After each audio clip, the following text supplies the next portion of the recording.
Good morning. Good morning. We are boom officially live.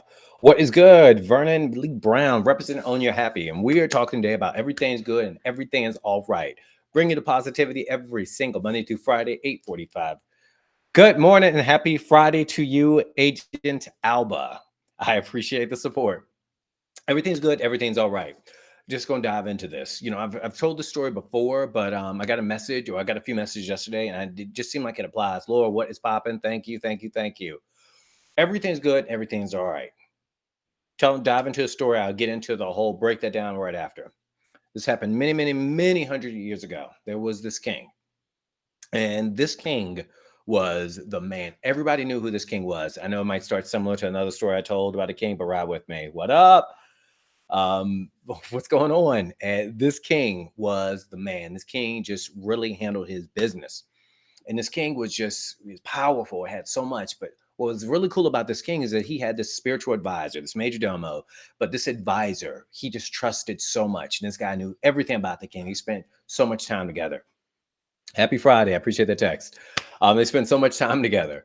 Now, when the king was in his chamber, they're just, laughing and joking. And the king's got his sword. And they're just talking and about the riches and the diamonds. And the king just sharpening his sword on the bed. And so there's a king sitting there. The king drops the sword a little bit and boom, cuts off his toe. Big toe is cut off right then and there. And so the king's like, oh my gosh. And, the advisor jumps on and the people come in and they start stopping the blood bleeding. He's like, oh my God, I lost my toe. I'm an imperfect man. I can't believe this. Oh, I'm an imperfect man. And his advisor says, my king, everything is good and everything is all right. And the king looks at the advisor and says, what? Everything's good as everything's all right. I just cut my toe off. I am the king. And I just lost my toe. And you're telling me everything's good and everything's all right. And the advisor says, yes, my king. And so the king's like, guards, come get this man. Lock him up. Lock him up. Put him in the dungeon. I'm tired of dealing with this guy. How dare he insult the king like this? And so the king is just, beside himself. He's frustrated. He's missing a toe. Now he's locked his best friend up and his advisor up. And he's got to figure out how to go about doing things. So he gets the toe taken care of. They bandage it up. And the king's like, I've got to see, what's up? And he's like, I know I'm still the man. And I got to show everybody. So the king says, guards, guards, guards. We must go on a hunt. And so they're going to hunt to find the fox. So the king has something to prove. He's like, and from my interpretation, the king is like, I'm the man still. Just because I'm missing a toe, the step didn't change. So the king goes out there with the guards, large group of guards, and the king is excited. He's going around, he's chasing the fox in the woods, ducking and riding a horse and going around corners. And he's so focused on getting the fox, so hell-bent on going after that fox, that he doesn't notice that he's leaving the guards further and further and further behind. So they can't even hear him or see him. But the king's after the fox, after the fox, after the fox. And then the king's about to grab the fox. And then all of a sudden he's like, guards, guards, guards. And he looks up and realized there was nobody there. And he's like looking around and he's like, oh my God, I've outran my guard, my troop. They're gone. And so as the king's sitting there, he notices he hears something in the woods. And so then thank you for that love. And so then as the guards, as he's looking for his guards, he hears something in the woods. And he's like, what is that? What is that noise? And this guy comes out. And then he realized this guy wasn't by himself. It was a whole group of them. And he's like, these aren't my guards. And he's like, these do not look like friendly people. They look hostile. They look like they're from a warring group. It looked from just a tribe that might not have been as sophisticated as they were because he did not understand their language, so he thought. And so he was noticing. And so then he's like surrounded by all these people and they got weapons. And he's like, what is happening here? What is going on? So as the king goes and tries to figure it out, they grab the king and they take him with them. He's like, wait, please, no, I'm the king. And they're like, ooh, they're speaking his language, and he's like, ooh, he doesn't know what to do. And he realizes that he's about to be sacrificed.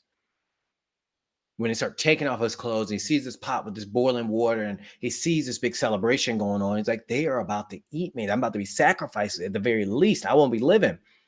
So as they're taking the king's clothes off and bathing him, they're celebrating. The king's freaked out. When they get to his feet, as they get, washing him and get ready to hoist him up to put him in the pot, they see his feet and one of his toes is missing. And then out of nowhere, they stop and they just look at him and they put him on the ground and they throw their hands up and it's a big commotion and they put the clothes back on him and push him out. And he realized because he was missing this toe that he was so distraught over, so upset over, locked up his best friend, his spiritual advisor at 4. That's what saved him. So the king runs through the forest, running fast as he could. And then he's screaming. Finally, after a while, the guards finally heard him. His guards finally heard him.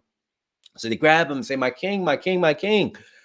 And they take him back and they clean him up and they get him back in a place where he's back to being the king. He's got his clothes on. And he's like, oh my gosh, I can't believe I survived this. And he said, oops. Oh, sorry about the Instagram. And then the king is like, oh my gosh, we got to get my best friend out of here. Out of the dungeon. I've got to get him out. Get the advisor out quickly. Send him to my chamber. And so the advisor comes back in and says, hello, my king. And he said, how did you know that everything will be good and everything will be all right? How did you know, even when I locked you up, that you did not freak out, you did not scream? How did you know everything will work out? And the advisor looks at the king and said, had you had all of your toes, had you not lost that toe, you would be dead. And the king is like, I know.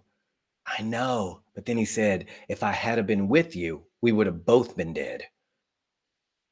He's like, losing a toe is a small price to pay versus losing your life, both of our lives. And from that point on, him and the advisor were like locked in hips. And that point of that story is many times in life, this is an exaggeration, but you get what I'm getting at. Things are going to happen and we're like, what the fudge stick is going on? What the F is happening? WTF. I can't believe this. And we want to get critical. We want to get judgmental.